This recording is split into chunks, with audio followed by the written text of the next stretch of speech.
കോട്ടയം പാല തെക്കേക്കരയിൽ യുവാവിനെ കുത്തി കൊലപ്പെടുത്തി. ആലപ്പുഴ കളർക്കോട് സ്വദേശി വിപിനാണ് മരിച്ചത്. വീട് നിർമ്മാണത്തിനെത്തിയ സുഹൃത്തുക്കൾ തമ്മിൽ മധ്യലഹരിയിലുണ്ടായ വാക്കുതർക്കം കത്തിക്കുത്തിൽ കലാശിക്കുകയായിരുന്നു. കുത്തേറ്റ് ഗുരുതര പരിക്കുകളോടെ പാല ജനറൽ ആശുപത്രിയിൽ എത്തിച്ചുവെങ്കിലും ജീവൻ രക്ഷിക്കാനായില്ല. സംഭവവുമായി ബന്ധപ്പെട്ട സുഹൃത്ത് ആലപ്പുഴ സ്വദേശി ബിനീഷിനെ പോലീസ് കസ്റ്റഡിയിലെടുത്തു.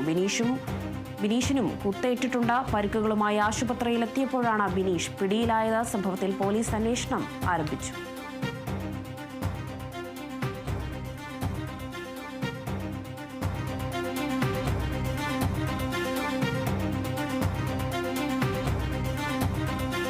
കോട്ടയം പാല തെക്കേക്കരയിലാണ് യുവാവിനെ കുത്തി കൊലപ്പെടുത്തിയത് എന്നൊരു വിവരം ലഭിച്ചിരിക്കുന്നത്. ആലപ്പുഴ കളർക്കോട് സ്വദേശി വിപിനാണ് ഈ കത്തിക്കുത്തിൽ മരിച്ചിരിക്കുന്നത്.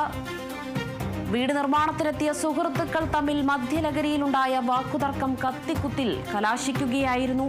അങ്ങനെയാണ് ആലപ്പുഴ കളർക്കോട് സ്വദേശി വിപിൻ ഈ കത്തിക്കുത്തിൽ മരിക്കുന്നത്.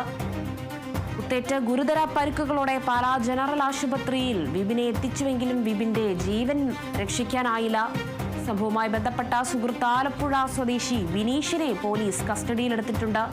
ഈ കത്തിക്കുത്തിൽ ബിനീഷിനും കുത്തേറ്റിട്ടുണ്ട്. പരിക്കുകളോടെ ബിനീഷ് ആശുപത്രിയിൽ എത്തിയപ്പോഴാണ് പോലീസ് ബിനീഷിനെയും പിടികൂടിയത്. സംഭവവുമായി ബന്ധപ്പെട്ട പോലീസ് അന്വേഷണം ആരംഭിച്ചു വരികയാണ്.